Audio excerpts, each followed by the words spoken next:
Welcome to Sleepless Philosophers, where deep ideas meet restful nights. If you enjoy these journeys through philosophy, please like and subscribe and turn on notifications for daily uploads. To support the channel, consider leaving a super thanks. Any amount helps us continue creating content. You can also become a member to request video topics. We're not monetized, so your support truly makes the difference. Now let the philosophy begin. The bald man paradox. A man stands before a mirror, his hair full and thick, and no one would call him bald, this much is certain. And yet time passes, and hairs fall, one by one, slowly at first and then with gathering speed. And the question that haunts philosophers is simple and unanswerable. At what precise moment does this man become bald, after which single hair crosses the threshold from not bald to bald? And the intuition rebels against the idea that one hair could make such a difference, that the removal of a single strand could transform a person's category, could change a truth about them in such a fundamental way. The bald man paradox is a version of the Sorites paradox, focused specifically on baldness, but illustrating the same underlying problem about vagueness, boundaries, and the limits of classification. And it asks us to consider whether baldness admits of sharp boundaries, or whether it is inherently vague, a matter of degree rather than kind. And if it is vague, then how can we use the term meaningfully? How can we say that someone is bald or not bald when there seems to be no clear line separating the two states? Imagine the process in reverse, starting with a completely bald man, hairless and smooth, and now a single hair appears on his head, and surely one hair does not make him not bald. The presence of a single hair is negligible, imperceptible to casual observation. And if one hair does not change baldness, then neither does two. And if two do not, then neither does three. And this reasoning continues, step by step, until the man has a full head of hair, and yet according to the logic he should still be bald because no single hair made the difference. And this conclusion is absurd. And so something must be wrong with the reasoning. But what? The paradox forces a choice between several uncomfortable positions. One option is to accept that there is a sharp boundary, a precise number of hairs that separates bald from not bald, perhaps 10,000 hairs or 5,000 or some other specific number. And anyone with fewer hairs than this threshold is bald, while anyone with more is not bald. And this view preserves classical logic, maintains that every statement is either true or false, that vagueness is merely epistemic, a matter of our ignorance about where the true boundary lies, but this position strikes many as implausible because it seems arbitrary. There is no principled reason why 10,000 hairs should be the cutoff rather than 10,001, and the idea that baldness depends on such a precise count feels wrong, disconnected from how we actually use the term. Another option is to reject the idea of sharp boundaries and embrace the view that baldness is genuinely vague, that there are borderline cases where it is neither determinately true nor determinately false that someone is bald, cases where the world itself does not settle the question. And this view requires abandoning or modifying classical logic, accepting that by valence, the principle that every proposition is either true or false does not hold for vague predicates. And this leads to various non-classical logical systems. Three-valued logics where propositions can be true, false, or indeterminate. Fuzzy logics where truth comes in degrees, ranging continuously from 0 to 1. Supervaluationism, where a statement is true if it is true on all acceptable ways of making the vague term precise. And each of these approaches has costs and benefits. Each preserves some intuitions while sacrificing others. A third option is contextualism, the view that whether someone is bald depends on the context of utterance, on the standards and purposes operative in a given conversation or situation. And in one context, a man with 5,000 hairs might count as bald, while in another context only someone with fewer than 1,000 hairs would count. And this view makes baldness relative rather than absolute. And it explains why borderline cases feel uncertain, because in borderline cases the context has not provided enough information to determine which standards apply, but contextualism faces challenges too. It must explain how context determines standards, whether there are constraints on what standards can be operative, and whether contextualism avoids the Sorites paradox or merely relocates it to the question of when contexts shift. The bald man paradox also connects to broader questions about language, reference, and the relationship between words and the world. Because if most predicates in natural language are vague, and they are, nearly every adjective and many nouns admit of borderline cases, then vagueness is not a peripheral issue, but a central feature of how we communicate. And any theory of meaning must account for it, must explain how. Vague terms can be useful and informative despite their lack of sharp boundaries, and must address whether vagueness is a feature of language, of thought, of the world, or of all three. Some philosophers argue that vagueness is purely linguistic, that the world itself is precise and determinate, but our words are blunt instruments that fail to carve reality at its joints, while others suggest that vagueness exists in thought as well, that our concepts are themselves fuzzy, and still others propose that the world itself contains vague objects and properties, that reality does not always come with sharp boundaries, that nature is continuous and gradual in ways that resist precise classification. The paradox has practical implications as well. In law, where terms like reasonable and substantial and significant must be applied to real cases despite their vagueness. In medicine, where diagnostic criteria often involve thresholds that are somewhat arbitrary. In ethics, where drawing lines between permissible and impermissible actions may require confronting borderline cases where intuition provides no clear guidance. And in each of these domains, the bald man paradox is not merely an abstract puzzle, but a genuine obstacle to clear thinking and fair judgment. The paradox also raises questions about personal identity and change over time. Because if baldness is gradual, then so are many other properties, aging, growing, learning, and if there are no sharp transitions, then perhaps personal change is also vague. Perhaps there are cases where it is indeterminate whether someone is the same person they were years ago, whether they have changed in significant ways or remained essentially the same. And this connects to deeper issues about persistence, continuity, and what it means to endure through time.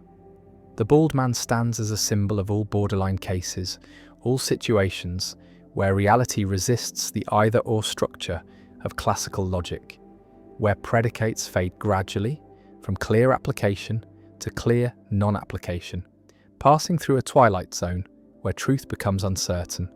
And the paradox endures because it exposes a tension between the precision we expect from rational thought and the vagueness inherent in the world and in language, and no solution has won universal acceptance. Philosophers continue to debate whether to accept sharp boundaries, revise logic, relativize truth to context, or adopt some more radical approach. And the bald man remains poised between categories. Neither clearly bald nor clearly not bald in the borderline cases, a living embodiment of the limits of definition, a reminder that the world does not always cooperate with our desire for clarity, and that some questions may have no determinate answer, not because we lack knowledge, but because the questions themselves presuppose a precision that reality does not provide. And the hairs fall one by one, and baldness approaches, and no single hair marks the moment of transformation, and the paradox persists, unresolved and perhaps unresolvable, a permanent feature of the conceptual landscape we must navigate, a crack in the foundations of logic that cannot be sealed. The Bertrand's box paradox.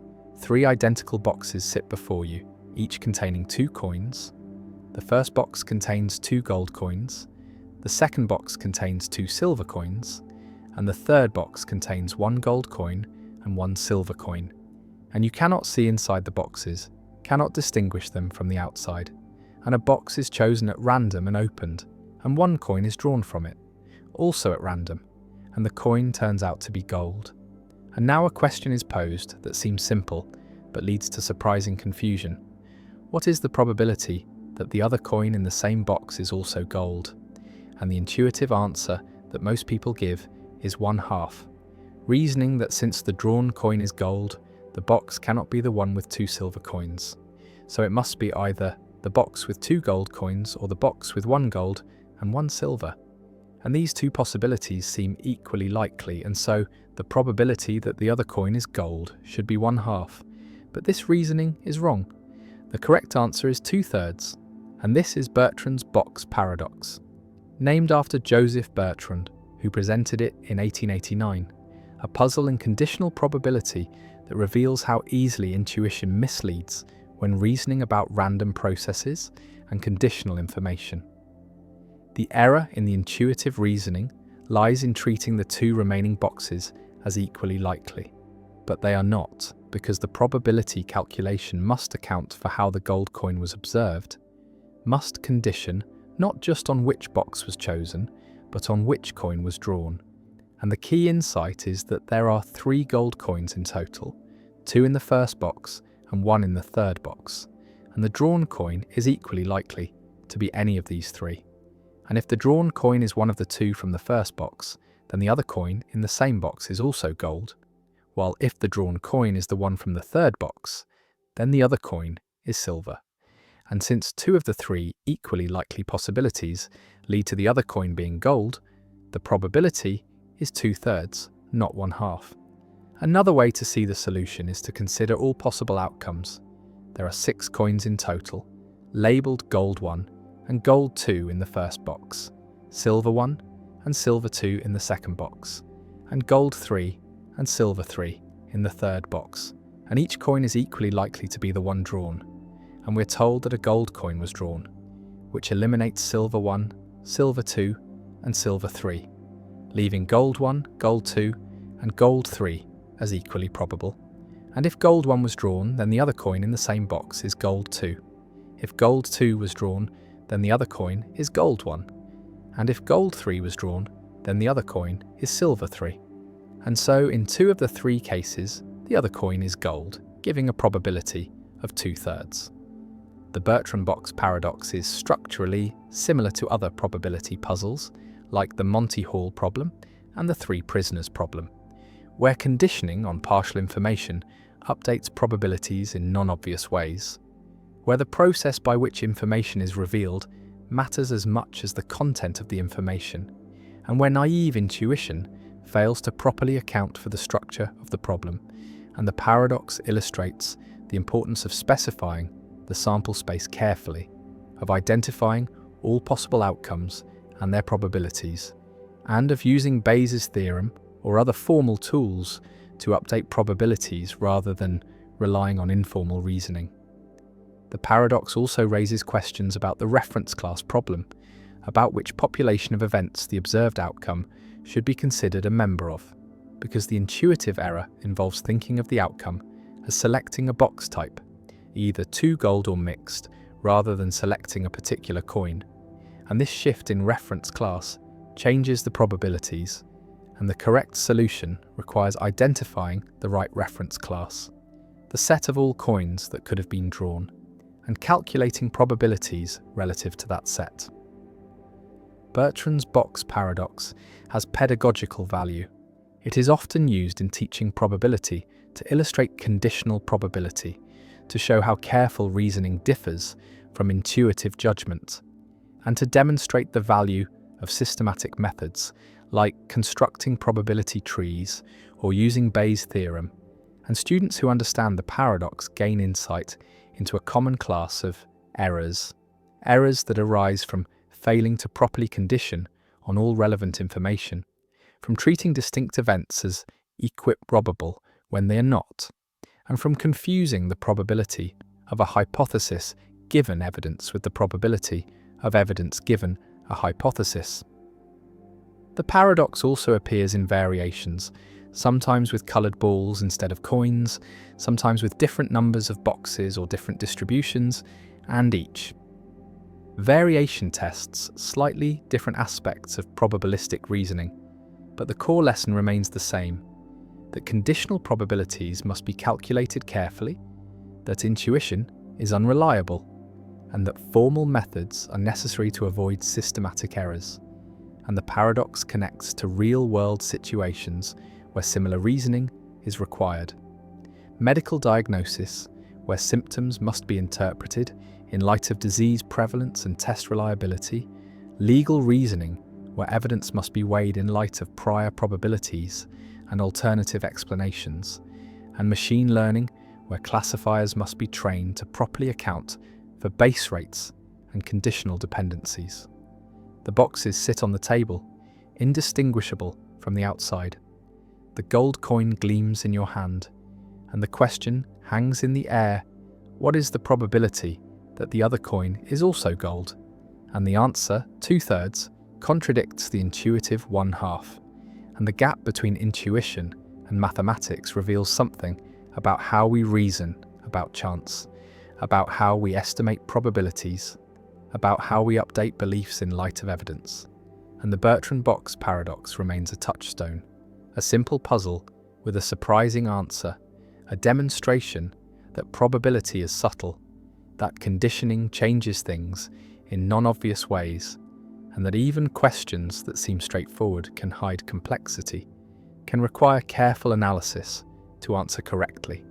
And the paradox endures as a teaching tool, a cautionary tale, a reminder that mathematical reasoning is necessary to avoid errors that intuition cannot prevent. And the gold coin sits there, evidence that shifts probabilities, information that updates beliefs, and the calculation proceeds, formal and precise, yielding 2/3, and the intuition retreats, humbled by mathematics, corrected by careful thought.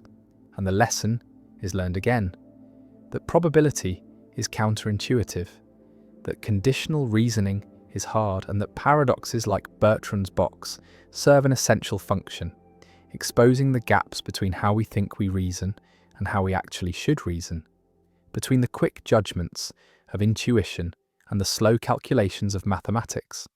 And the boxes remain coins inside, waiting to teach the next student, to confound the next intuition, to reveal once more that chance and evidence interact in ways that defy expectation. And the paradox persists, elegant and instructive, a permanent fixture in the pedagogy of probability, a puzzle that generations of students have encountered and been surprised by, and will continue to encounter as long as probability is taught and intuition needs correction. The boy or girl paradox. A family has 2 children, and you're told that at least one of them is a boy, and the question is posed: what is the probability that both children are boys? And the intuitive answer is 1/2, because the other child is either a boy or a girl with equal probability, but this reasoning is incorrect. The actual probability is 1/3. And this is the boy or girl paradox, a puzzle in conditional probability that has generated confusion and debate for decades, with different versions yielding different answers depending on exactly how the information is obtained and what assumptions are made about the selection process. The solution proceeds by considering all possible, equally likely combinations of 2 children. There are 4 possibilities: boy-boy, boy-girl, girl-boy, girl-girl, and girl-girl, where the order matters because the first child and second child are distinct even if both are boys or both are girls. And if we are told that at least one child is a boy, then the girl-girl possibility is eliminated, leaving 3 equally likely cases: boy-boy, boy-girl, and girl-boy. And only in one of these 3 cases are both children boys, and so the probability is 1/3, not 1/2. The paradox arises because the conditioning statement, at least one is a boy, is not the same as knowing the gender of a specific child. If instead we are told that the older child is a boy, or the younger child is a boy, then the probability that both are boys becomes 1/2, because we are conditioning on a specific child being a boy rather than on the existential claim that at least one child somewhere in the family is a boy. And this distinction, subtle as it seems, makes a crucial difference to the probability calculation. The boy or girl paradox has many variations that probe the boundaries of the problem and reveal how sensitive the answer is to the exact specification of the scenario. One famous variant involves meeting a man who says he has 2 children, and one of them is a boy named Tuesday, meaning the boy was born on a Tuesday, and this additional information about the day of the week changes the probabilities in a surprising way, because it reduces the number of scenarios consistent with the statement, and the probability that both children are boys increases from 1/3 to 13/27. And this result seems bizarre, seems like the day of the week should be irrelevant, but the mathematics is sound. The additional specificity affects the conditional probabilities. Another variation asks, what if you meet a man with 2 children, and you see one of them, a boy? Does this change the answer? And the answer is yes. Seeing a specific boy is different from being told that at least one child is a boy, because seeing introduces selection effects. You are more likely to see a boy in families with 2 boys than in families with 1 boy, and so the probability calculation must account for the process by which the information was obtained, and different processes lead to different answers. And this sensitivity to selection effects is a general feature of conditional probability problems. And it explains why the boy or girl paradox has multiple defensible answers depending on the scenario. The paradox connects to the reference class problem and to debates about the principle of indifference, because applying the principle of indifference requires specifying a reference class, a set of equally likely outcomes, and different choices of reference class lead to different probability assignments. And in the boy or girl paradox, the reference class could be families with at least 1 boy, or it could be situations where someone tells you that at least 1 child is a boy. And these are different reference classes with different probabilities. And there is no neutral or obvious way to choose between them without more information about how the scenario is set up. The paradox also raises questions about the interpretation of probability statements in natural language, because phrases like "at least one is a boy" can be interpreted in different ways, as a statement about the existence of a boy in the family, as a statement about what someone knows or has observed, or as a statement about what information has been communicated, and each interpretation leads to different formal models and different probability calculations. And this ambiguity in natural language is a source of many probability paradoxes, where the mathematical answer depends on details that are not fully specified in the informal statement of the problem. Bayesian statisticians and frequentists also interpret the paradox differently. Bayesians treat probability as degrees of belief and calculate conditional probabilities using Bayes' theorem, while frequentists treat probability as long-run frequencies and may question whether the conditional probability is well defined without specifying a clear sampling procedure. And these different philosophical approaches to probability lead to different emphases in how the paradox is understood and resolved, though both traditions agree on the mathematical calculations once the problem is precisely formulated. The boy or girl paradox has practical analogues in genetics and medicine, where the probability of certain conditions depends on family history in ways that are similar to the structure of the paradox.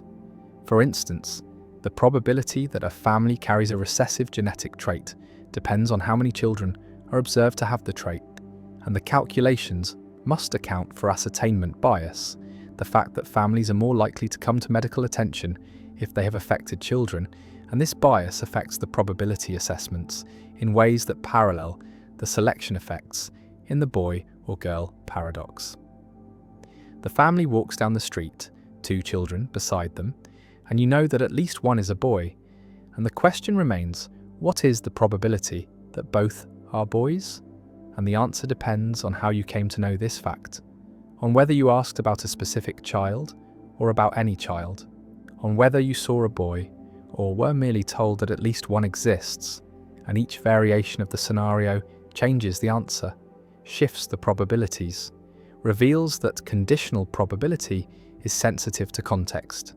to process, to the mechanisms by which information is acquired and communicated, and the paradox persists as a puzzle, as a teaching tool, as a demonstration of how subtle probability can be, how carefully problems must be formulated, how easily intuition can mislead. And the boy walks ahead, evidence of his existence, shifting probabilities, conditioning beliefs, and the mathematics unfolds, precise and unforgiving, calculating 1/3 or 1/2 or 13/27, depending on the details, and the intuition struggles to keep up, struggles to grasp why the day of the week matters, why seeing is different from being told, why reference classes and selection effects have such profound impacts on what should be simple questions, and the paradox endures, unsettled in the sense that people continue to disagree about which answer is correct for which version, continue to debate whether the problem is well posed, continue to find new variations that test the boundaries of conditional probability, and the family continues walking. The boy or boys or boy and girl continue existing, and the question remains open, answerable only when the scenario is specified with enough precision to eliminate ambiguity, to fix the reference class, to determine the selection process, and until then, the paradox lives on. A reminder that probability is not just mathematics, but interpretation. Not just calculation, but careful attention to how information is obtained, how questions are asked, and how evidence is generated. The coastline paradox, why no one can agree how long Britain's shore is. A mapmaker sits down to measure the length of the coastline of Great Britain, the perimeter of the island, the total distance around its shores. And this seems like a straightforward task, a matter of careful measurement and calculation. But the paradox is that the answer depends on the scale of measurement, on how closely you look, on what size ruler you use to trace the coast. And as the ruler gets smaller, as the measurement becomes more precise, the measured length increases without bound, growing larger and larger, approaching infinity. And so the coastline has no well-defined length, or rather, its length is infinite. Or rather, the question of length becomes meaningless for highly irregular shapes. And this is the coastline paradox, first articulated clearly by mathematician Benoit Mandelbrot, who used it to motivate the study of fractals, shapes that exhibit self-similarity and complexity at all scales. Imagine measuring the coastline with a 100-kilometre ruler, a straight stick 100 kilometres long, and you walk around the island placing the stick end to end, measuring each straight segment.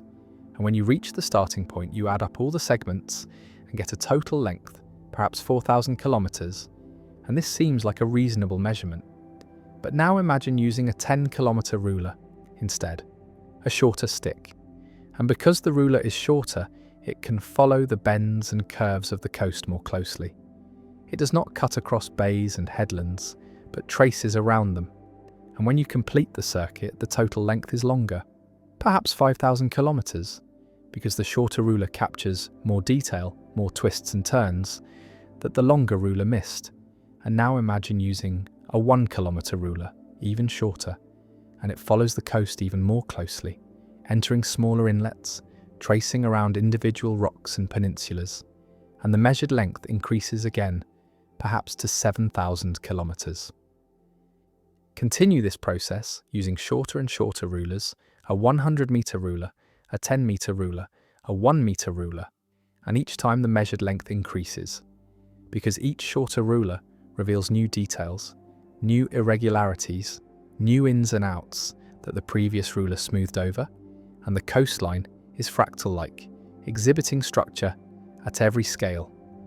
Every time you zoom in, you find new complexity, new bays within bays, new peninsulas jutting from peninsulas. And so there is no scale at which the coast becomes smooth, no level of detail at which further refinement stops revealing new length. And if you continue to arbitrarily, small rulers, measuring every pebble, every grain of sand, every molecule, the measured length grows without limit, approaching infinity. And so the coastline paradox concludes that the coastline has infinite length. Or more carefully, that the concept of length as traditionally defined does not apply to highly irregular curves like coastlines. Mandelbrot used this paradox to introduce fractals, geometric shapes characterized by self-similarity and non-integer dimension. And he showed that coastlines, along with many other natural shapes like clouds, mountains, rivers, and trees, are better described by fractal geometry than by traditional Euclidean geometry. And fractals have a property called fractal dimension, a number that quantifies how much space the shape fills. And for a smooth curve, the dimension is 1. For a surface, the dimension is 2. But for fractals, the dimension can be a non-integer, like 1.2 or 1.5, indicating that the shape is more than a line, but less than a surface. And coastlines typically have fractal dimensions between 1 and 2, reflecting their intricate, space-filling character. The paradox has practical implications for geography and cartography, because if coastline length depends on measurement scale, then different measurements will give different answers. And there is no single correct answer to the question, how long is the coastline of Great Britain? The answer depends on what resolution of map you use, on what level of detail you include, and different countries and agencies use different conventions, sometimes specifying a minimum feature size or a standard ruler length. But these conventions are arbitrary, and different conventions give different lengths. And so coastline length is not an intrinsic property of the coastline, but a relational property that depends on the measurement method. The paradox also raises philosophical questions about measurement and the nature of geometric properties, because it suggests that some shapes do not have well-defined lengths, that the concept of length, which works well for straight lines and smooth curves, breaks down for irregular shapes, and this is not a limitation of our measuring instruments, but a feature of the shapes themselves. And this raises the question of whether length is a fundamental property of all curves, or whether it is a concept that applies only to sufficiently regular curves. And fractals fall outside the domain where traditional geometric concepts apply. Visualize the coast as an infinitely jagged line, with bays and headlands at every scale. Zoom in on a section and you see smaller bays and headlands. Zoom in again and you see even smaller ones. And this pattern repeats forever. There is no smooth coastline at any level of magnification, only more and more detail, and so tracing the coast means following an infinitely intricate path, and the length of an infinitely intricate path is infinite. And this is the essence of the paradox, that complexity at all scales produces infinite length, that irregular shapes are fundamentally different from regular shapes, and that traditional geometry is inadequate to describe them. The coastline paradox also appears in other contexts, in measuring the length of borders between countries, in measuring the perimeter of cells or the surface area of lungs, both of which exhibit fractal-like structure with increasing detail at smaller scales. And in all these cases, the measured value depends on the scale of measurement, and there is no single correct answer, only a family of answers indexed by measurement resolution. And this multiplicity is not an error or a limitation, but a feature of the geometry, a reflection of the fact that irregular shapes do not have simple scalar properties like length or area in the traditional sense. The mapmaker gives up, unable to provide a single definitive number for the coastline length, or provides multiple numbers with caveats about measurement scale, and the coastline stretches around the island, infinitely detailed, infinitely long if measured with infinite precision, and the paradox remains a reminder that geometry is more complex than Euclid imagined, that natural shapes do not conform to circles and straight lines, that measurement depends on scale, and that some questions like how long is the coastline do not have simple answers, and Mandelbrot's fractals provide a framework for understanding this complexity, for describing and quantifying irregular shapes, and for recognizing that the world is full of structures that are neither one-dimensional nor two-dimensional, but somewhere in between. And the paradox endures, a touchstone in fractal geometry, a demonstration that infinity appears not just in abstract mathematics, but in concrete measurements of real physical objects, and the coastline remains, jagged and intricate, defying simple measurement, a natural fractal that reveals the limits of traditional geometry and the need for new mathematical tools to capture the complexity of the world. The Ellsberg paradox. An urn contains 90 balls, 30 of which are red, and 60 of which are some mix of black and yellow, but the exact proportions of black and yellow are unknown. The 60 non-red balls could be all black, all yellow, or any combination, and you are offered a series of bets, and the choices you face reveal a pattern of preferences that violates the standard axioms of rational decision theory. And this is the Ellsberg paradox, named after Daniel Ellsberg, who presented it in 1961.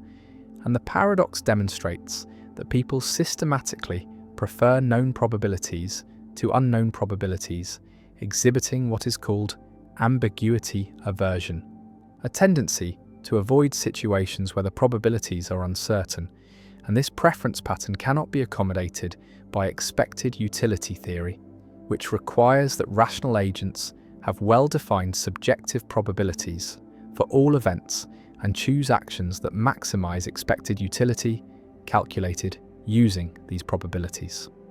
The first bet involves choosing between two options. Bet A pays if a red ball is drawn, and bet B pays if a black ball is drawn. And most people prefer bet A, preferring to bet on red, where the probability is known to be 30 out of 90, 1/3, rather than betting on black, where the probability is unknown, could be anything from 0 to 60 out of 90. And this preference seems reasonable, seems to reflect a cautious attitude toward uncertainty, a desire to avoid ambiguity.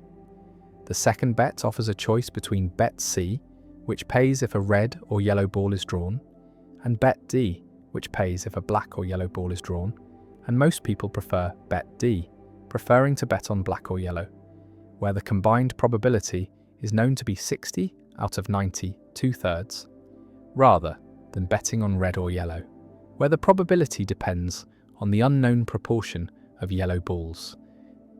The paradox emerges when these two preferences are combined, because preferring bet A to bet B suggests that the person believes red is more likely than black, that they implicitly assign a higher subjective probability to red, and preferring bet D to bet C suggests that they believe black or yellow is more likely than red or yellow, which implies that black is more likely than red.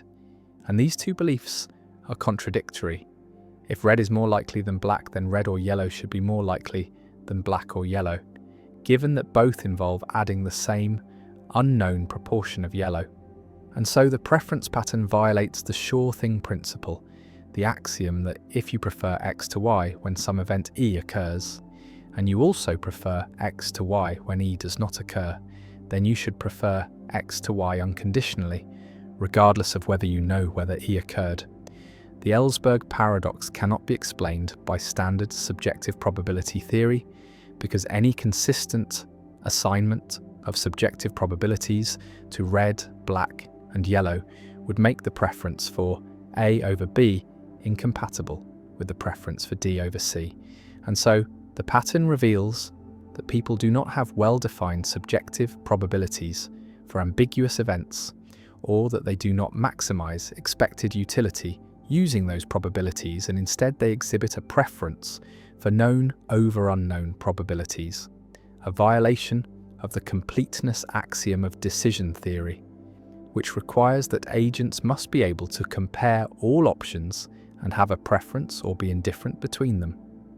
Ellsberg's paradox has inspired alternative decision theories that can accommodate ambiguity aversion, including maximum expected utility theory, where agents consider multiple possible probability distributions consistent with their knowledge and choose the action that maximizes expected utility under the worst-case distribution, effectively being pessimistic about ambiguity, and Choquet expected utility theory, where probabilities are replaced with capacities that need not be additive, allowing for a richer representation of uncertainty, and multiple priors models, where agents maintain a set of probability distributions rather than a single prior, and use decision rules that reflect their attitudes toward this multiplicity. The paradox also connects to debates about rationality and the normative status of decision-theoretic axioms. Some argue that the Ellsberg preferences are irrational, that they reflect cognitive biases or errors in reasoning, and that ideal rational agents would not exhibit ambiguity aversion, would assign consistent subjective probabilities and maximize expected utility, while others argue that ambiguity aversion is perfectly rational, that it reflects a reasonable response to ignorance, that known risks are genuinely different from unknown risks, and that the axioms of expected utility theory, while mathematically elegant, do not capture all aspects of rational decision-making. The paradox has practical implications for economics and finance, because ambiguity aversion affects how people make decisions under uncertainty, how they invest in markets where probabilities are unknown, how they value insurance and options, how they respond to new technologies with uncertain risks. And understanding ambiguity aversion helps explain behaviours that seem puzzling from a standard expected utility perspective, such as the home bias in portfolio choice, where investors prefer domestic assets over foreign assets even when expected returns are higher abroad, and the equity premium puzzle, where the observed returns on stocks are much higher than on bonds, suggesting that investors demand large premiums for bearing ambiguous risks. The urn sits on the table, 90 balls inside, 30 red and 60 mixed, and you must choose, and the choices seem reasonable, seem to reflect a natural caution about the unknown, but the pattern of choices violates the axioms of rational decision theory, reveals a preference structure that cannot be represented by subjective probabilities, and the paradox forces a choice: either accept that the preferences are irrational and should be corrected, or accept that the theory is incomplete and should be extended, and neither option is comfortable. Neither satisfies the desire for a simple unified theory of rational choice. And so the Ellsberg paradox remains, a challenge to orthodoxy, a puzzle that resists easy resolution, a demonstration that human decision-making is more complex than the elegant mathematics of expected utility suggests, and the ambiguity persists. The unknown proportions of black and yellow remain unknown, and we choose as we must, preferring the known to the unknown, preferring certainty to ambiguity, and the theory struggles to accommodate this preference, struggles to explain why it should be rational or how it can be consistent, and the paradox endures, unsolved, unresolved, a permanent thorn in the side of decision theory. A reminder that rationality is contested, that formal models capture some aspects of decision-making but not all, and that the gap between theory and behaviour, between what axioms demand and what people do, may reflect not irrationality but the inadequacy of the axioms themselves. And the urn waits, the balls wait, the choice waits, and we must decide, knowing some probabilities but not others, and the decision reveals something about us, about how we value knowledge and fear ignorance, about whether ambiguity is just another form of risk or something fundamentally different. And the paradox lingers, unresolved, unsettled, a puzzle that decision theory has not yet tamed. The fat man variant, when pushing someone off a bridge, becomes murder.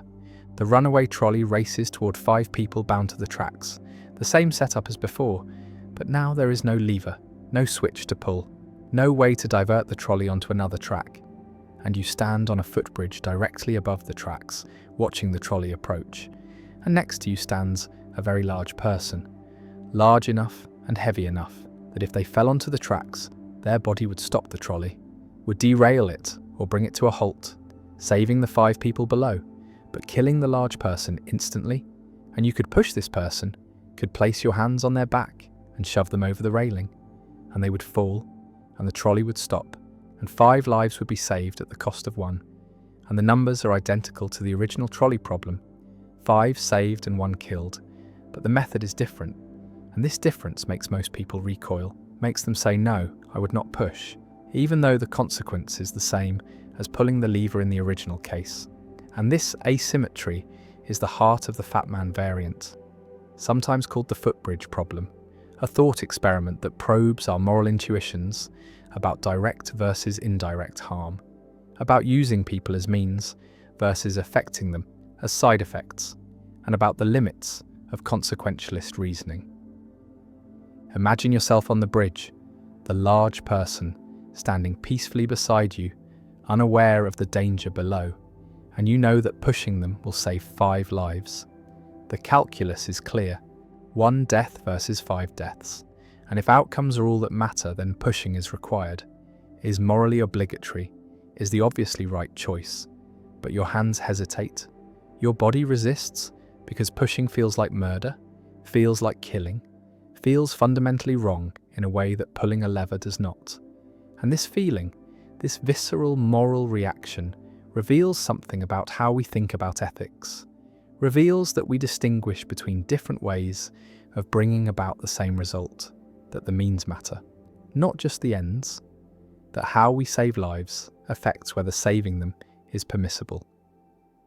The distinction centers on intentionality and instrumentalization. In the original lever case pulling, the lever diverts the trolley, and the one person on the sidetrack dies as an unfortunate consequence. Their death is foreseen, but not intended. You are not trying to kill them.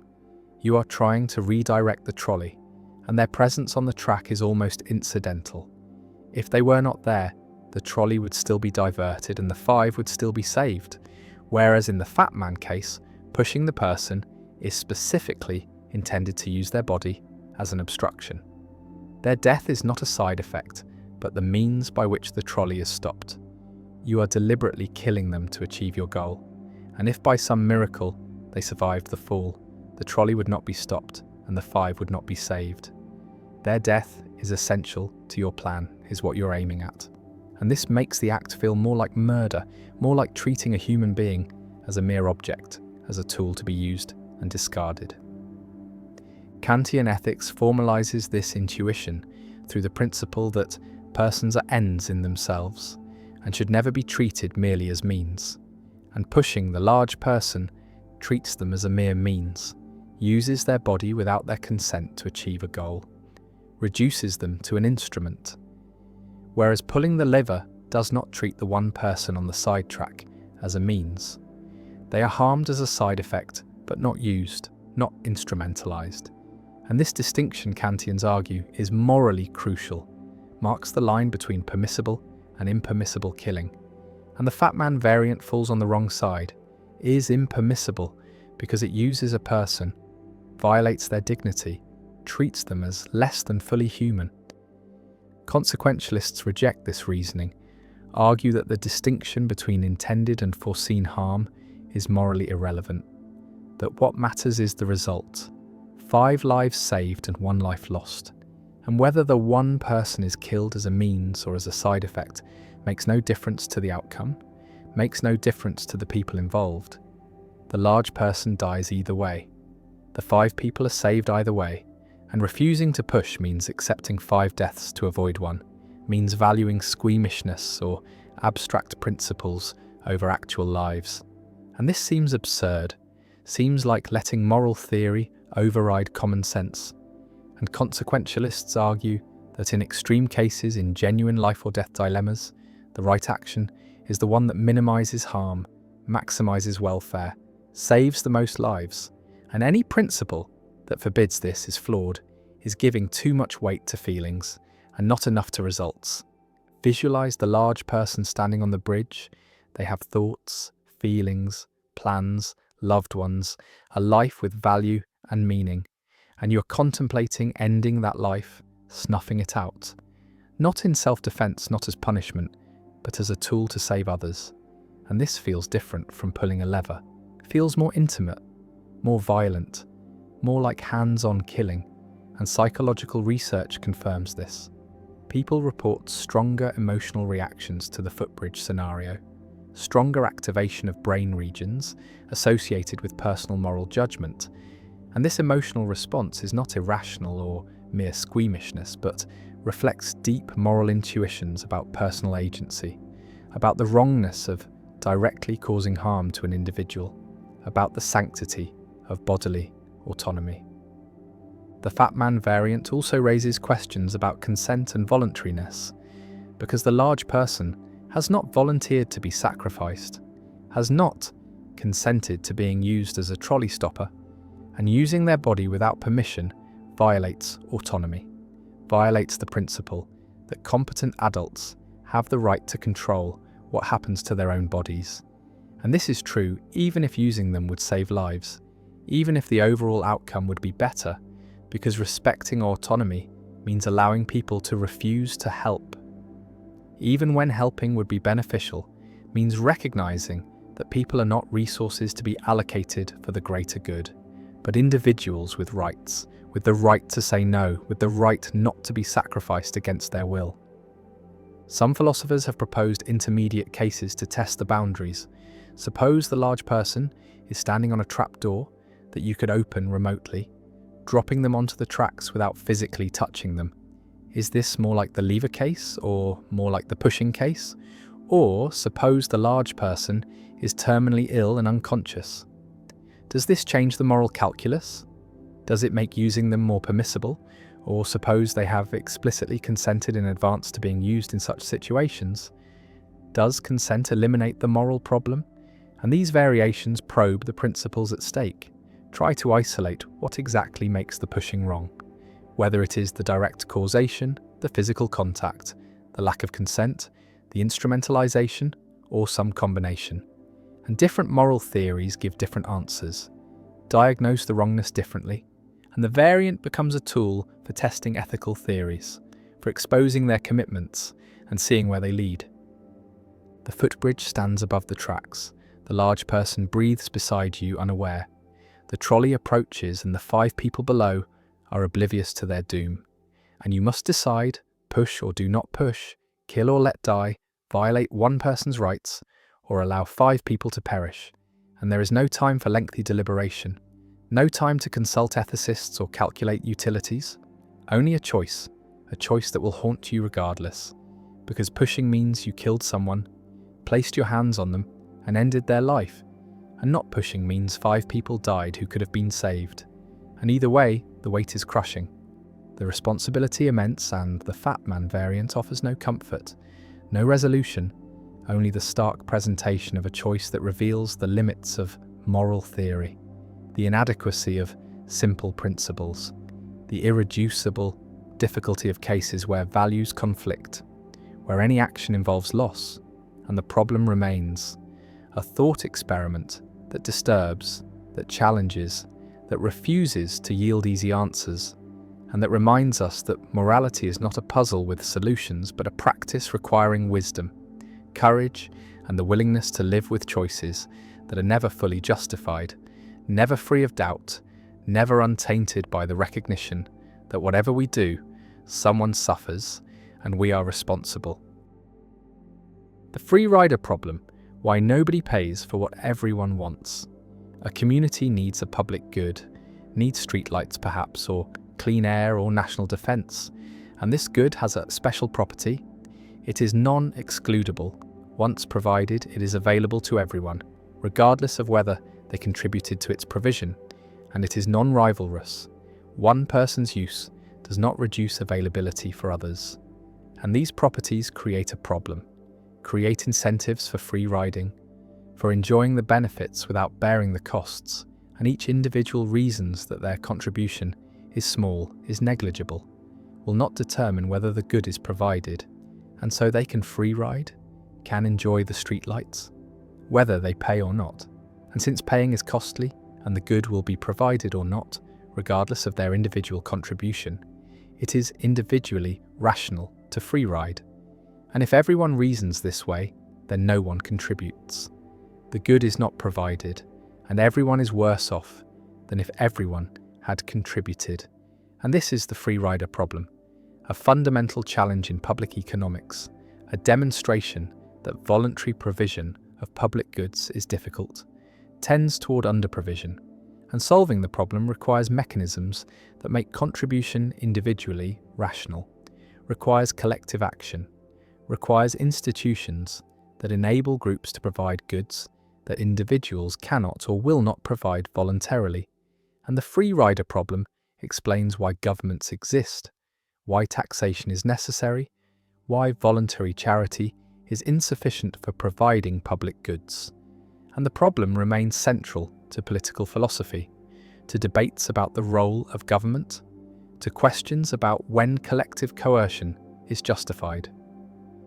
Imagine a neighbourhood deciding whether to install streetlights, and the lights would benefit everyone, would make the streets safer, would be valued by all residents. And suppose the lights cost $100 per household, and each household values the lights at $150. So collectively, the benefit exceeds the cost. Provision is efficient, but each household faces a decision: contribute or free ride. And the calculation is straightforward. If enough others contribute, the lights will be installed regardless of whether I contribute. And if I contribute, I pay $100 and get $150 of benefit for net benefits of $50. But if I free ride, I pay nothing and still get $150 of benefit for net benefits of $150. So I am better off free riding, and if not enough others contribute, then the lights will not be installed regardless of whether I contribute. And if I contribute, I pay $100 and get nothing because the lights are not installed. And if I free ride, I pay nothing and get nothing. So I am no worse off free riding, and in both cases, free riding dominates contributing. And since every household reasons this way, no one contributes, the lights are not installed, and everyone loses the net benefit they could have had. And this is the free rider problem. The free rider problem demonstrates that individual rationality can lead to collective inefficiency, that goods which everyone wants can fail to be provided because no individual has incentive to contribute, and the problem is structural, is inherent in the properties of public goods, and cannot be solved by appealing to altruism or social responsibility, because even small amounts of altruism are insufficient, because as long as some people free ride, the burden on contributors increases, and this creates resentment, undermines cooperation, and voluntary provision tends to fail. And the solution typically involves coercion, involves mandatory contributions through taxation, and governments exist partly to solve free rider problems, to provide public goods through collective funding, and taxation is justified on the grounds that it enables provision of goods that voluntary contribution cannot reliably provide. Visualize the free rider problem as a threshold public good, where the good is provided only if total contributions exceed some threshold, and individuals must decide whether to contribute without knowing whether others will contribute, and the dominant strategy is to free ride because your contribution is costly and makes little difference to whether the threshold is met, and everyone free rides. The threshold is not met. The good is not provided, and this shows why voluntary provision fails, why collective action problems arise, why coordination on contribution is difficult without institutional mechanisms. And solving the problem requires commitment devices, requires mechanisms that ensure contributions are made, that prevent free riding, and taxation is one such mechanism, makes contribution mandatory, eliminates the free riding option, and enables provision of public goods that markets fail to provide. One response to the free rider problem is Lindahl taxation, a theoretical solution where each individual pays according to their marginal benefit from the public good, pays their willingness to pay, and this makes contribution individually rational because you pay only what the good is worth to you. But Lindahl taxation faces practical problems, requires knowing each person's valuation, which people have incentive to misrepresent, have incentive to understate to reduce their tax burden, and the mechanism is not incentive compatible, is vulnerable to strategic behaviour, and cannot be implemented in practice. And so while Lindahl taxation is theoretically optimal, it does not solve the real-world free rider problem.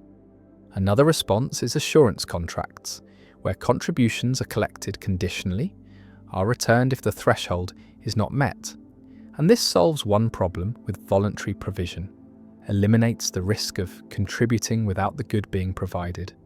But assurance contracts do not eliminate free riding incentive, do not make contributing dominant, because you still benefit from the good whether you contribute or not. And so assurance contracts help but do not fully solve the problem. And empirical evidence shows that contribution rates improve with assurance contracts but remain below optimal levels. A third response is social sanctions, where free riders are punished through social disapproval, through reputation loss, through exclusion from other cooperative activities, and social sanctions can support contribution in small groups where behaviour is observable, where reputation matters, where repeated interaction creates incentives for cooperation, and community provision of public goods often relies on social sanctions, relies on norms that support contribution and punish free riding.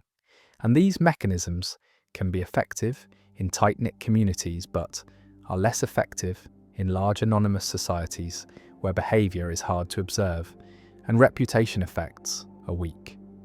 The free rider problem also appears in debates about international cooperation, about providing global public goods like climate stability, pandemic prevention, biodiversity preservation, and these goods are non-excludable and non-rivalrous at global scale, and nations face free rider incentives, benefit from the good whether they contribute or not.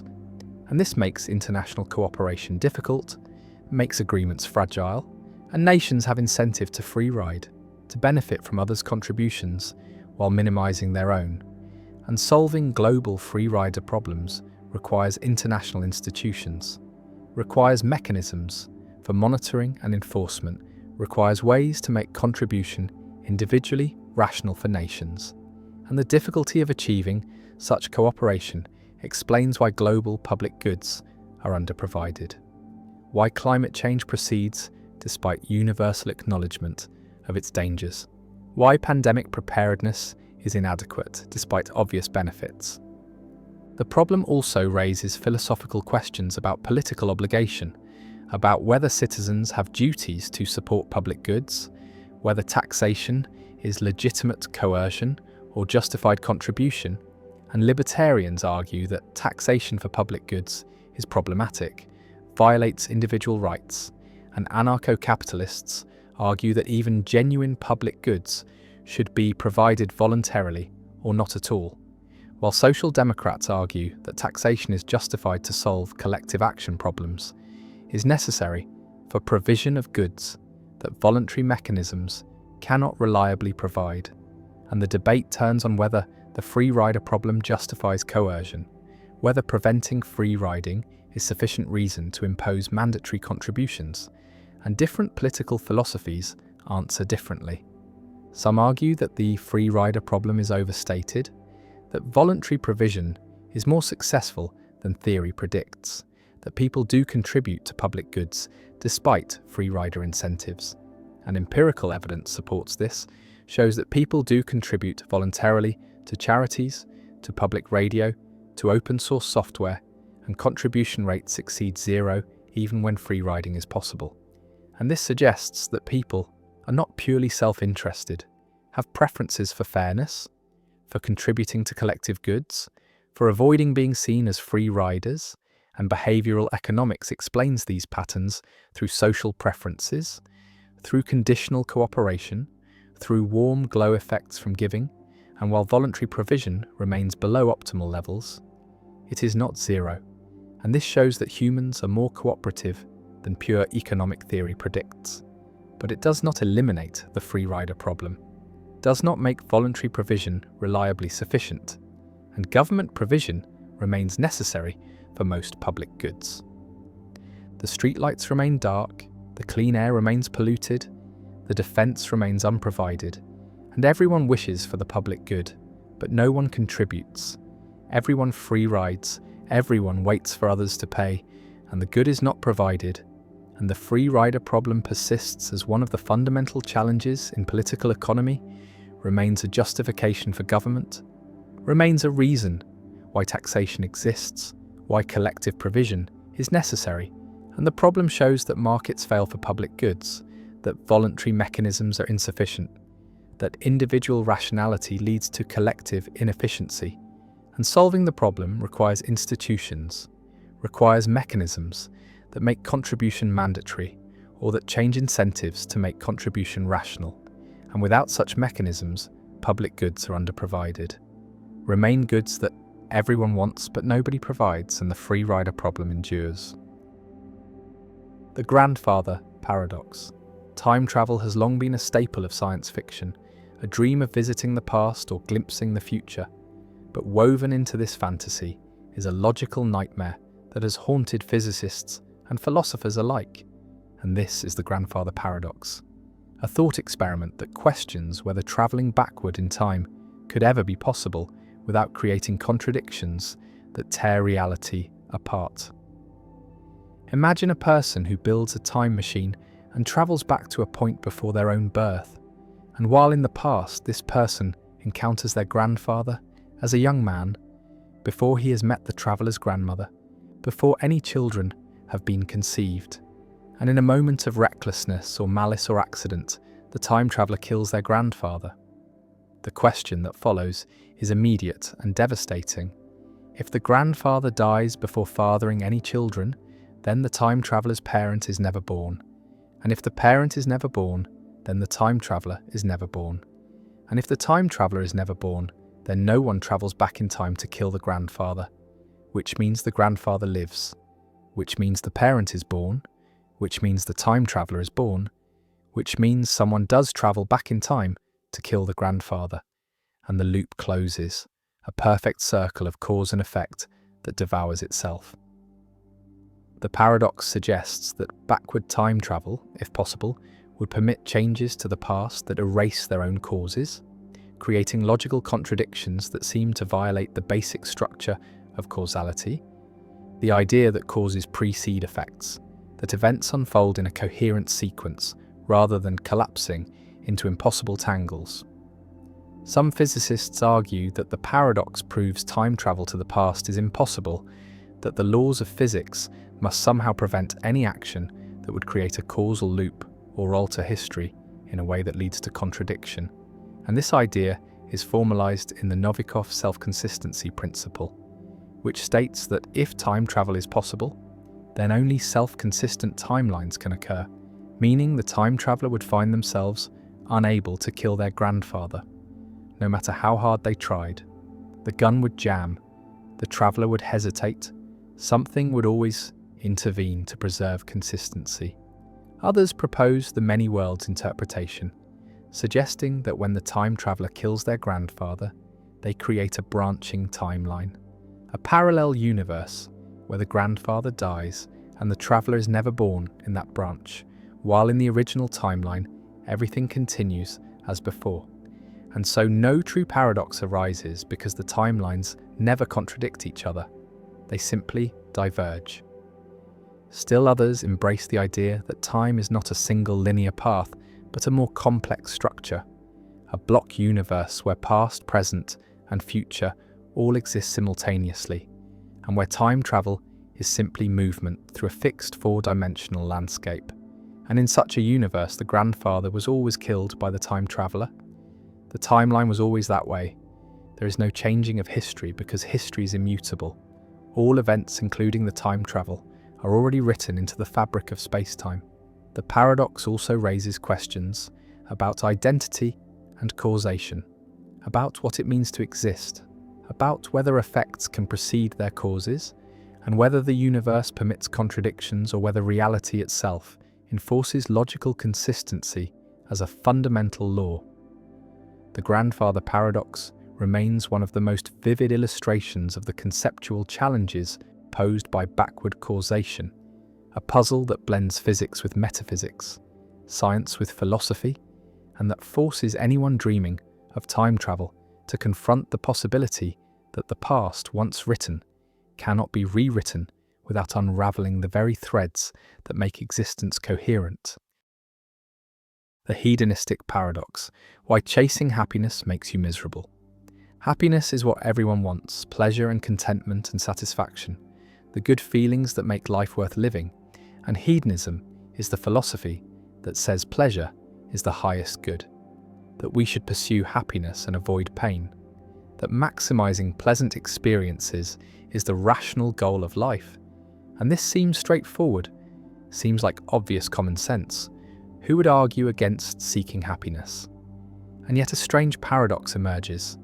The more directly you pursue happiness, the more it eludes you. The more you focus on your own pleasure, the less pleasure you actually experience. And this is the hedonistic paradox, also called the paradox of hedonism, first articulated clearly by philosopher Henry Sidgwick in the 19th century and echoed by thinkers from ancient Stoics to modern psychologists. The observation that happiness cannot be obtained by pursuing it directly, that it comes instead as a byproduct of other activities, of pursuing goals and relationships and meaningful projects that are not themselves about happiness. And the paradox reveals something deep about human psychology, about the nature of satisfaction, about how conscious desire and self-awareness can undermine the very experiences they seek. Imagine someone who decides to maximize their happiness, who reads books about pleasure, who measures their mood constantly, who makes decisions based purely on what will bring the most immediate satisfaction, choosing activities because they are supposed to be fun, spending time with people because those people are supposed to make them happy, eating foods because they are supposed to taste good. And this person is completely focused on their own hedonic state, monitoring their feelings, evaluating whether each moment is bringing sufficient pleasure. And paradoxically, this constant self-monitoring and evaluation interferes with enjoyment, prevents immersion, creates anxiety about whether happiness is being achieved. And the person finds that despite optimizing for pleasure, they feel less satisfied than when they were not trying so hard, when they were engaged in activities for their own sake, rather than as means to happiness.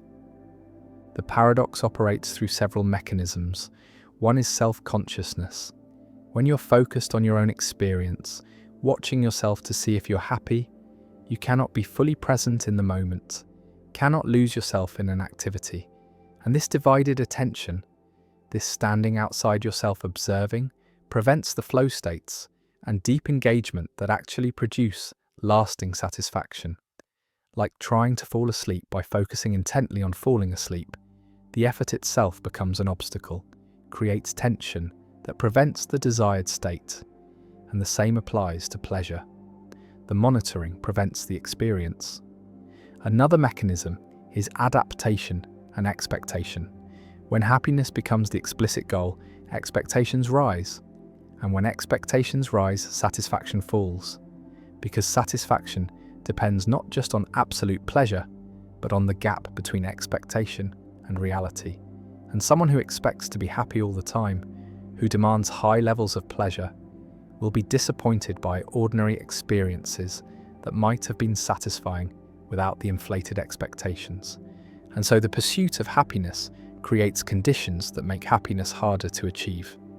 A third mechanism involves meaning and purpose, because the activities that produce the deepest and most lasting satisfaction are often those pursued for reasons other than pleasure, work that feels meaningful, relationships built on genuine care rather than instrumental benefit, creative projects undertaken for their own sake, struggles and challenges that are difficult but worthwhile. And these activities produce satisfaction precisely because they are not aimed at happiness, because they involve commitment to something beyond the self. And when happiness becomes the goal, these activities lose their meaning, become merely instruments for feeling good, and the meaning drains away, and with it the satisfaction.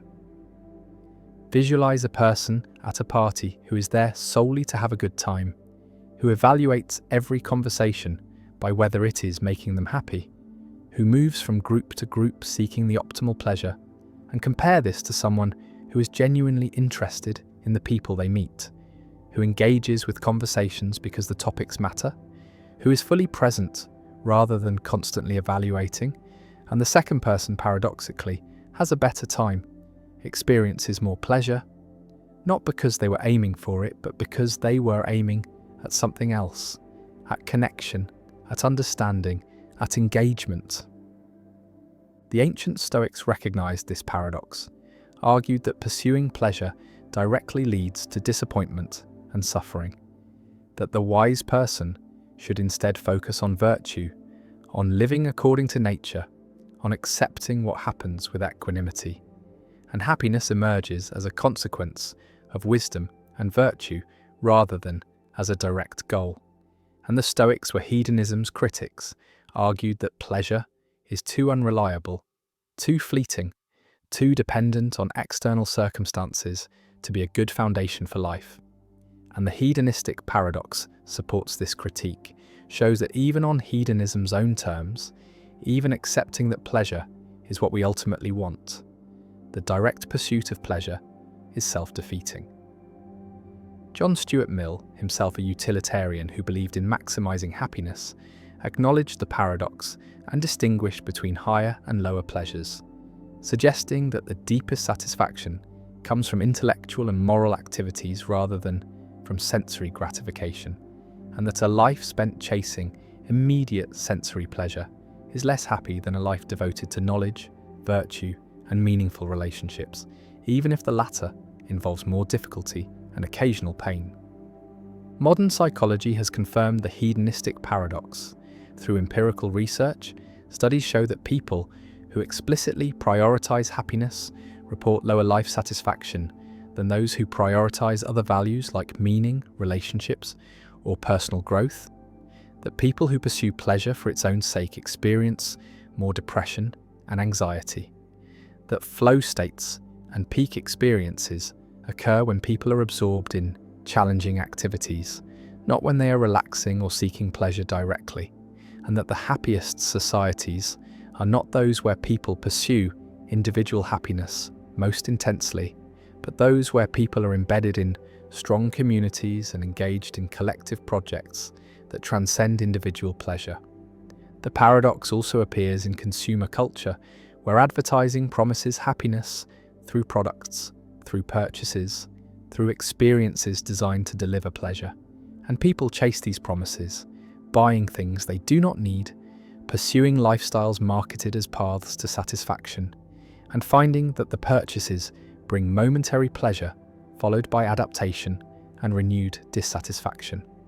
The hedonic treadmill, where each purchase raises expectations and the baseline returns to where it was, and the pursuit of happiness through consumption becomes a trap, a cycle that produces more desire than satisfaction, more anxiety than contentment. And the paradox reveals that happiness is not a commodity, cannot be bought or manufactured, cannot be achieved by optimizing choices, but emerges from patterns of life, from relationships and meaning and engagement with the world.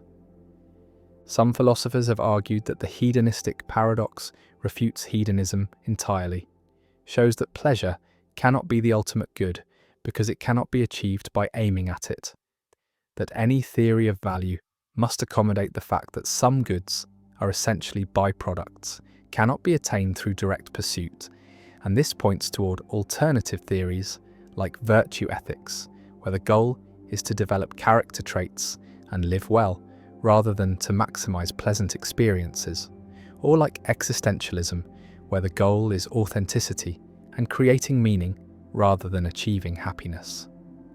Others argue that the paradox does not refute hedonism, but only shows that indirect strategies are required, that sophisticated hedonists should not focus on their own happiness, but should pursue other goals, knowing that these pursuits will produce happiness as a side effect. And this move preserves hedonism as a theory of value, while acknowledging the psychological reality that direct pursuit fails.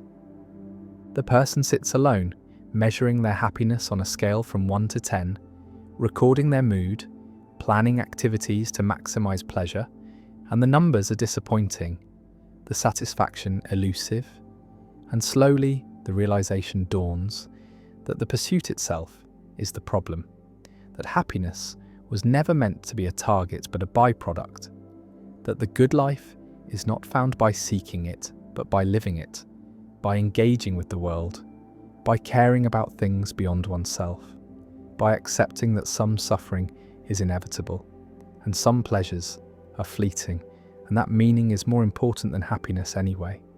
And the paradox resolves not by discovering a technique for achieving happiness, but by abandoning happiness as the goal, by recognizing that the best moments come unbidden, arrive when we are focused elsewhere, and that the life worth living is not the one that feels best moment to moment, but the one that matters, that connects, that contributes, and the hedonistic paradox remains. Not as a puzzle to solve, but as a truth to accept, a reminder that we are not built for pure pleasure seeking, that our psychology is more complex than simple hedonism allows, and that the path to satisfaction runs through meaning and connection and purpose, rather than through the direct pursuit of happiness itself. The inverted spectrum problem.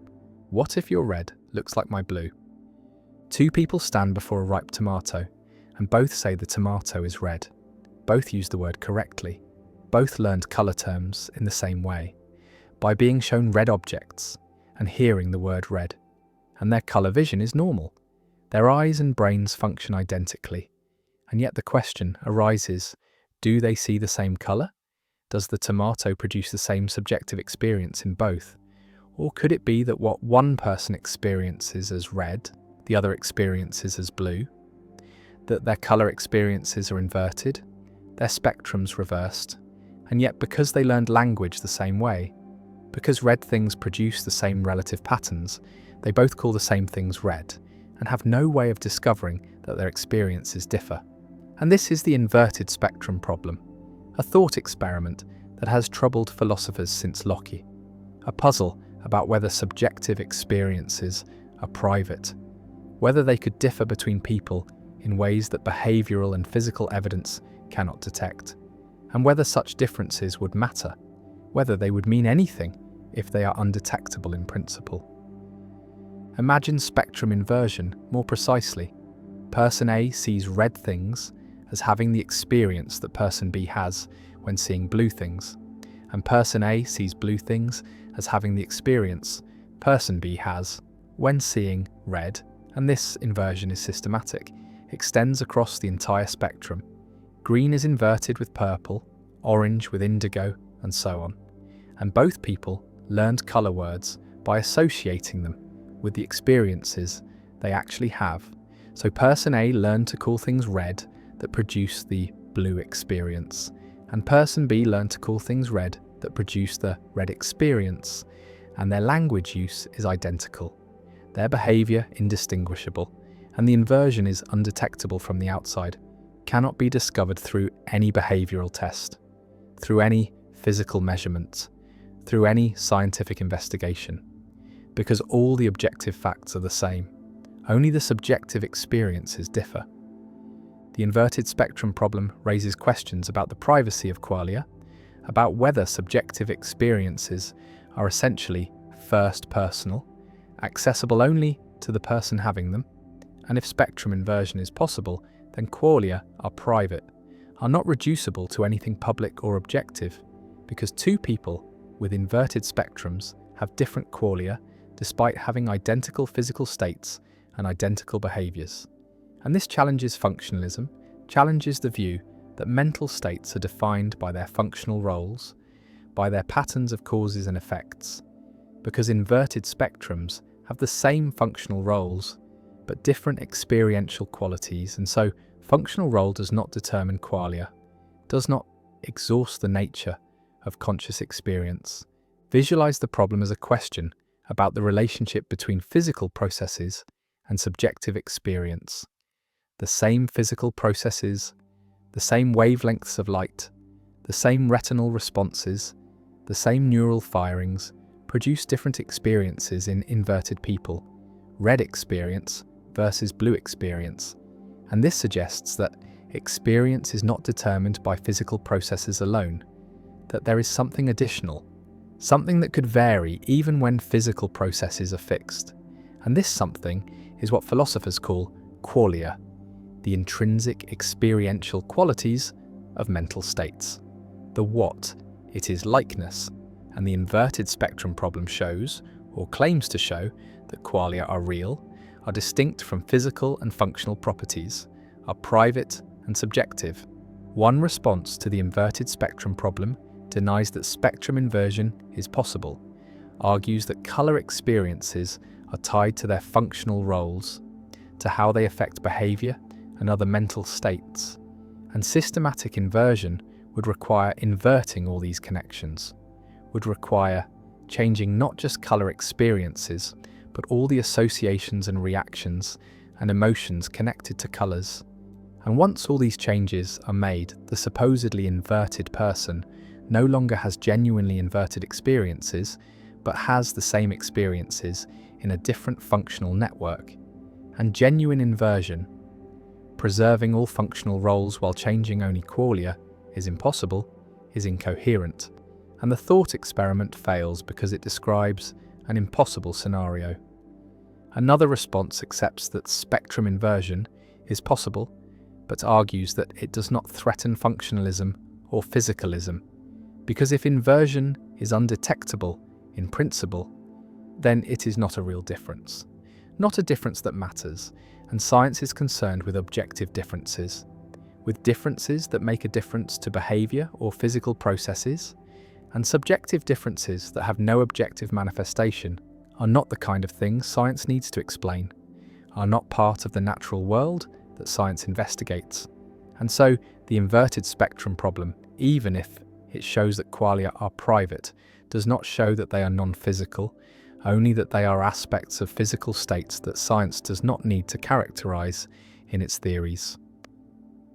A third response appeals to the ecological theory of perception, argues that colour experiences are not arbitrary inner states, but are shaped by the environment, by what colours signify, by their natural and biological meanings, and red looks the way it does because of its associations with blood, fire, ripe fruit, danger, and these associations are grounded in evolutionary history, in universal human experiences, and systematic inversion would disrupt these associations, would make red look restful and blue look alarming, and this would be detectable, would affect behaviour, and so genuine spectrum inversion, preserving all functional roles, including emotional and associative roles, is impossible.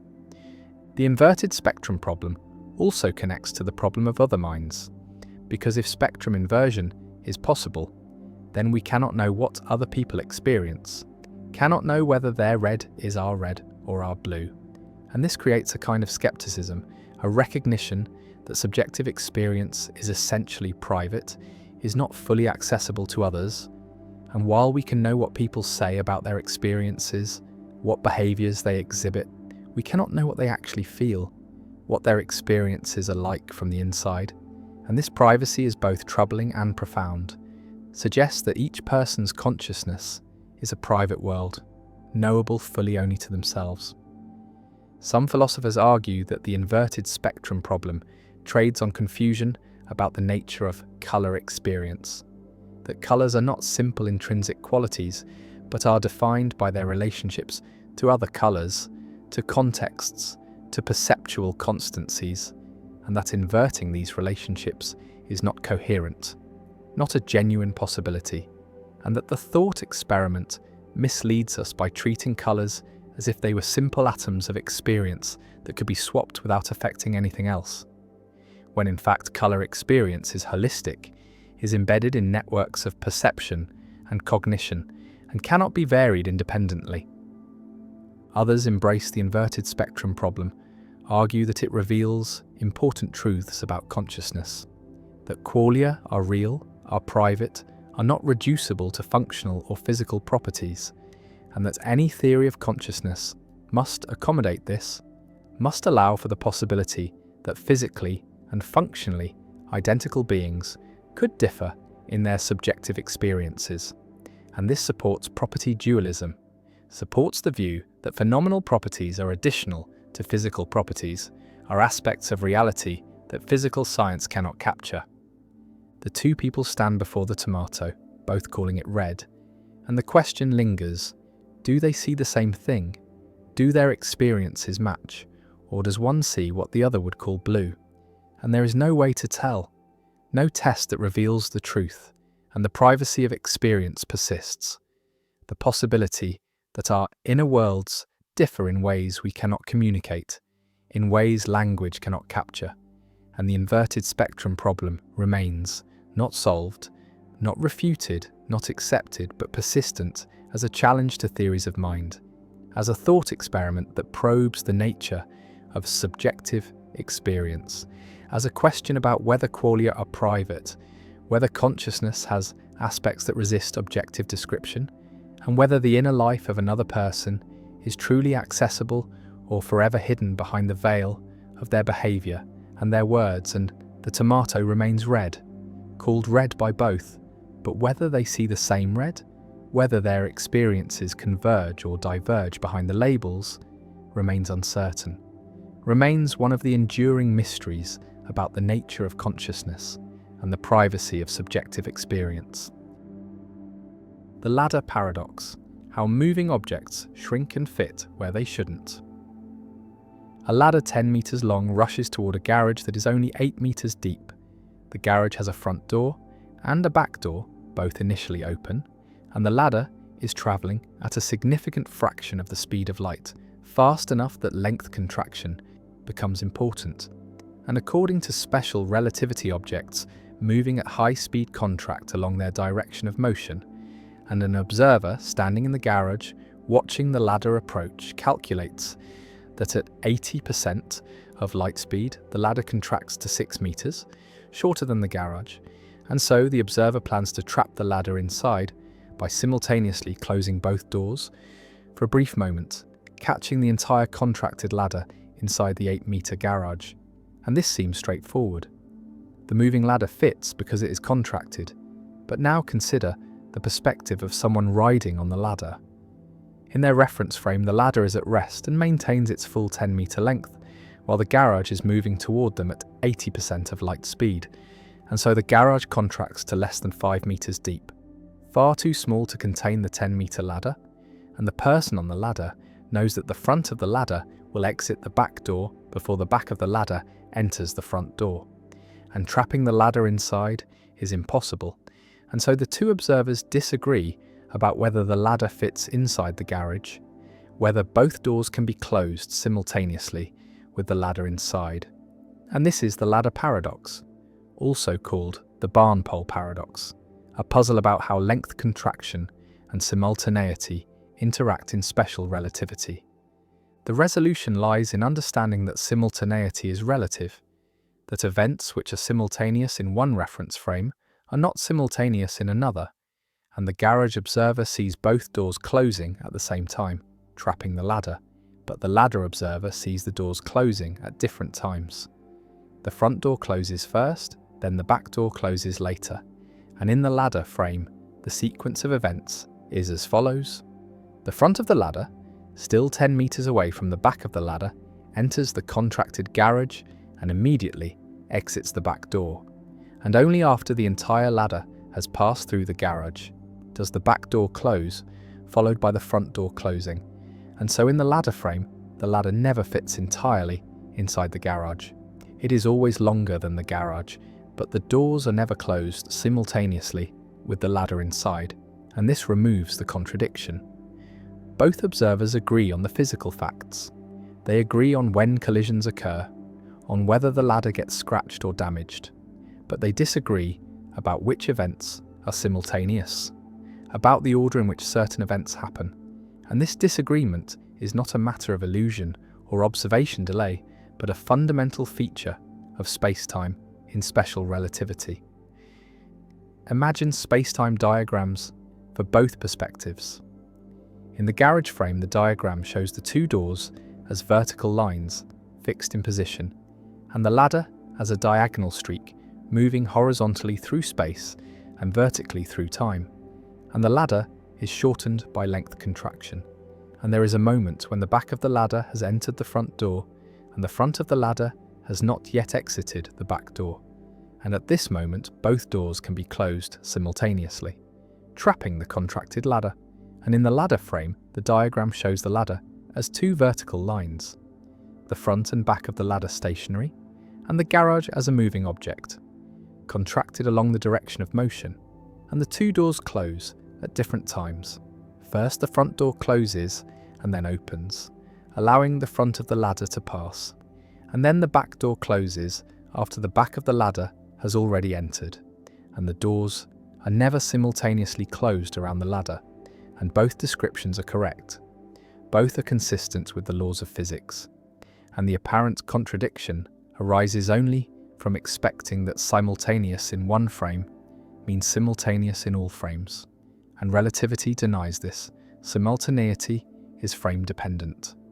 The paradox also highlights the role of signals and information, because if the closing of the doors is controlled by signals sent at the speed of light, then the relativity of simultaneity ensures that the signals arrive at different times in different frames, and the physical mechanism that closes the doors respects causality and relativity, and no contradiction arises. The doors can be set to close when the ladder is inside, as measured in the garage frame, and this same mechanism, viewed from the ladder frame, closes the doors at different times, and the ladder is never trapped because it never fits entirely inside, and both descriptions are correct and consistent. Some people find this resolution unsatisfying. It seems like the ladder either fits or does not fit. There should be an objective fact of the matter, but relativity says that fits inside is not an objective notion. When motion is involved, it depends on what simultaneity convention is used, on which reference frame is chosen, and different frames can disagree about spatial relationships without any frame being wrong. And this is one of the deepest lessons of relativity, that spatial and temporal relationships are frame dependent, that there is no absolute space or absolute time, and that what counts as simultaneous or as fitting inside depends on the observer's state of motion. The ladder paradox has practical analogues in particle physics, where particles travelling at relativistic speeds appear contracted in the laboratory frame, and this contraction affects how they interact with detectors, how they traverse magnetic fields, and how their collisions are modelled, and physicists routinely account for length contraction and time dilation in analysing experiments. And the paradoxical features of relativity are not mere thought experiments, but daily realities in accelerator laboratories. Visualise the ladder streaking toward the garage, its atoms compressed along the direction of motion, the electromagnetic forces between atoms adjusted by the motion, creating a physically shorter object in the garage frame, and the garage rushing toward the ladder in the ladder frame, compressed to a narrow slit, and the ladder threading through this slit without ever being contained. And both pictures are correct, both are consistent, and the paradox dissolves once simultaneity is properly understood, once it is accepted that different observers experience different orderings of spatially separated events, and the ladder paradox remains a teaching tool, an illustration of how length contraction and relativity of simultaneity work together, how apparent contradictions in relativity are resolved by careful analysis of reference frames, and how our intuitions about space and time, trained on low-speed everyday experience, fail completely when speeds approach that of light, and the ladder passes through, contracted or not, trapped or not, depending on who you ask, depending on what frame you occupy, and the paradox endures as a reminder that space and time are not what they seem. That motion affects not just how we measure things, but what length and simultaneity mean, and that Einstein's revolution was not just about equations, but about reconceiving the very fabric of reality. The manipulation argument, when being programmed feels like choosing. A scientist creates a person in a laboratory, designs their brain molecule by molecule, programs their psychology precisely, installs specific beliefs, desires, values, personality traits, and then releases this person into the world, and the person deliberates about what to do, weighs options, considers consequences, makes decisions based on their reasons, their desires, their values, and all of this psychological processing feels normal from the inside, feels like genuine deliberation, genuine choice, and yet the person's entire psychology was determined by the scientist, was programmed. And so the person's choices are not really their own, not really free. Are the scientist's choices implemented through the person's brain? And the person is not responsible for actions that flow from programmed psychology, is more like a puppet than an agent. And this is the manipulation argument against compatibilism. The argument that being determined by natural causes, by genes and environment, is relevantly similar to being determined by manipulation, by programming. And if programmed persons lack free will, then naturally determined persons also lack free will. And since determinism says all persons are naturally determined, all persons lack free will if determinism is true, and compatibilism is false. And this manipulation argument, developed by Dirk Pereboom and others, creates a serious challenge for compatibilist theories. Forces compatibilists to explain how natural determination differs from manipulation, how being caused by evolution and upbringing differs from being caused by a neuroscientist. And the argument remains controversial, remains debated, and compatibilists offer various responses. But the challenge persists. Imagine the manipulated person situation. They wake up in the laboratory, memories implanted, personality formed, and they go about their life, make choices, pursue goals, and from their perspective, everything seems normal. They feel like they are choosing freely, feel like their decisions are their own, and yet every thought, every desire, every value was installed by the scientist. And nothing about their psychology is random. Nothing escaped the scientist's control.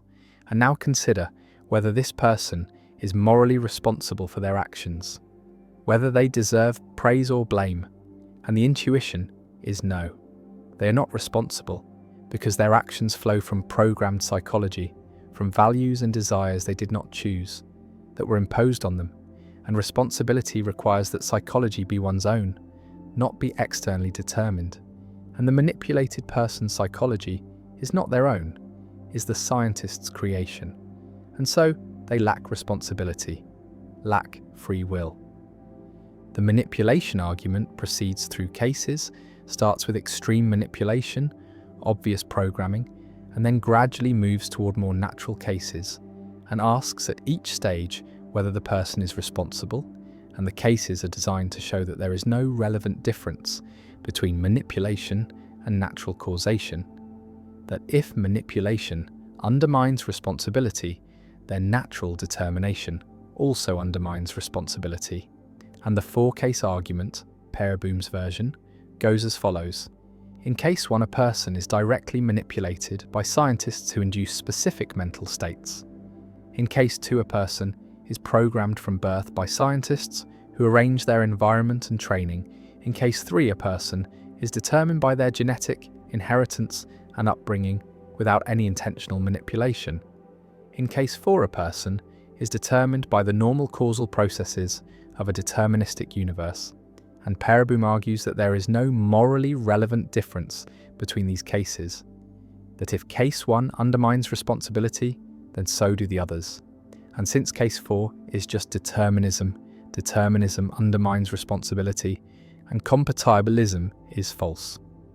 Visualize the progression, from direct neural manipulation to genetic engineering to natural upbringing to deterministic causation. And at each stage, the person's psychology is caused by factors beyond their control, factors they did not choose. And the manipulation argument says that the source of causation, whether intentional or natural, does not matter for responsibility. What matters is that the person's psychology was determined by factors beyond their control. And this determination undermines freedom regardless of whether a scientist or nature did the determining. And if we agree that the manipulated person, in case 1, is not responsible, then we must agree that naturally determined persons, in case 4, are also not responsible, and compatibilism, which says determinism is compatible with responsibility, is refuted. Compatibilists respond to the manipulation argument with various strategies. one response distinguishes between manipulation and natural determination, argues that manipulation involves bypassing the person's normal, deliberative processes, involves imposing psychology externally, while natural determination involves the person's psychology developing through normal processes, through learning and experience and interaction with the world. And this difference matters for responsibility, makes naturally determined persons responsible, even though manipulated persons are not. And the manipulation argument fails because it ignores this difference, treats all determination as equivalent when it is not. Another compatibilist response argues that the manipulated person is responsible, challenges the intuition that manipulation undermines responsibility. And this response requires biting the bullet, accepting that even persons whose psychology was programmed by scientists are responsible as long as their actions flow from their own deliberation, their own reasons, even if those reasons were installed. And this response preserves compatibilism by denying that manipulation undermines responsibility, by insisting that what matters for responsibility is not the origin of psychology, but its current functional organization. And if the person deliberates and acts on their deliberations, then they are responsible, regardless of how their psychology came to be. A third compatibilist response distinguishes between historical and structural accounts of responsibility, argues that responsibility depends on the structure of the person's psychology, on whether they have the right kind of control mechanisms, the right kind of reflective capacities, not on the history of how that psychology was formed and manipulated. Persons can have the right structure, even if their history is abnormal, and so they are responsible.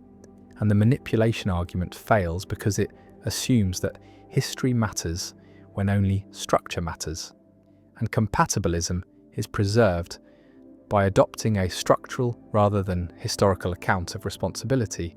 Incompatibilists defend the manipulation argument, defend the intuition that manipulation undermines responsibility, and argue that compatibilist responses are ad hoc, are motivated by a desire to save compatibilism rather than by principled distinctions, and there is no relevant difference between being determined by a scientist and being determined by genes and environment. Both involve the person's psychology being shaped by factors beyond their control. Both undermine the kind of control required for responsibility, and the manipulation argument succeeds in showing that compatibilism is false, that determination, whether by manipulation or by nature, is inconsistent with freedom. The manipulation argument also raises questions about what responsibility requires, about whether responsibility is historical, depends on how psychology was formed, or structural, depends only on current organization. And this debate is central to understanding free will, to clarifying what kind of control is required for moral responsibility. And the manipulation argument forces this debate into the open, makes it explicit.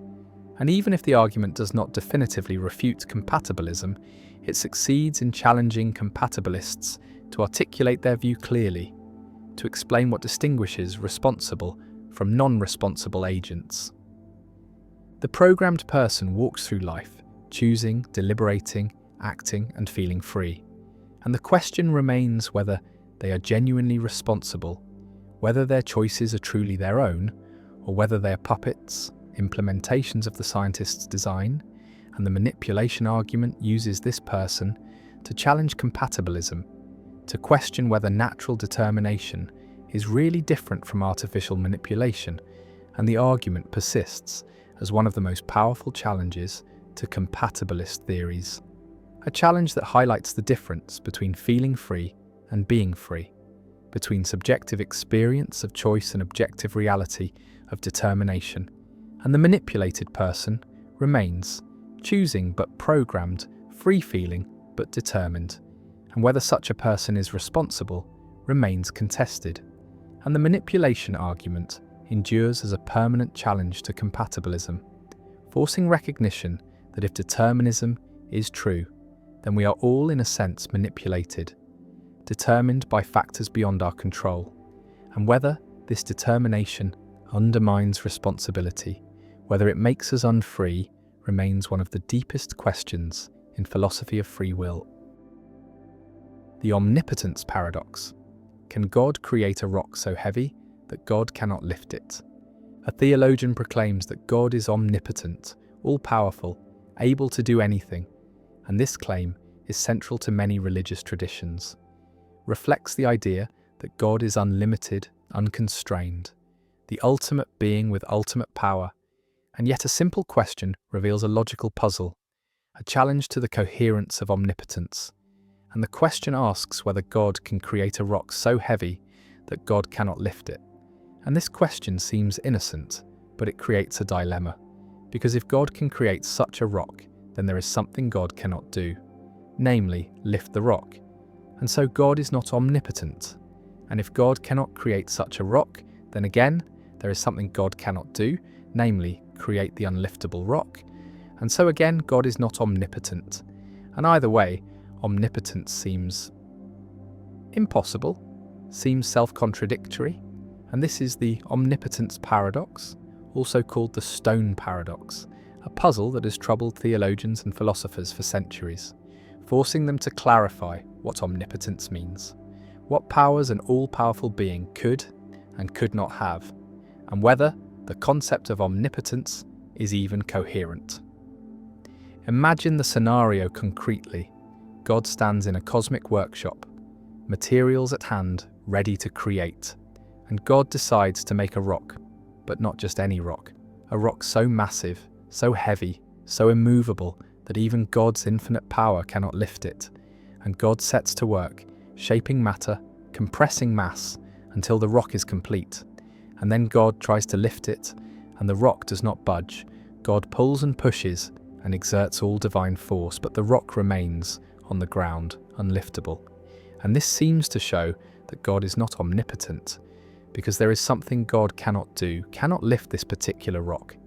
And yet if God never creates the rock, if God admits that creating such a rock is impossible, then this also shows God is not omnipotent, because there is something God cannot create. And the paradox presents a forced choice. Neither option preserves omnipotence, and the concept seems to collapse under its own logic. The paradox can be generalized beyond rocks. The question could be whether God can create a task so difficult that God cannot complete it, whether God can create a being so powerful that God cannot control it, whether God can make a rule so binding that God cannot break it, and in each case the same structure emerges. Either God can create the limiting thing, in which case God is limited by it, or God cannot create it, in which case God is limited by the inability to create it. And either way, God's power has boundaries, and omnipotence seems impossible. And this suggests that omnipotence might be an incoherent concept, might not be logically possible, might be like a square circle or a married bachelor, something that sounds meaningful but actually combines contradictory ideas and cannot exist. Theologians and philosophers have developed several responses to the paradox, attempting to show that omnipotence is coherent and that the paradox rests on misunderstandings or ambiguities.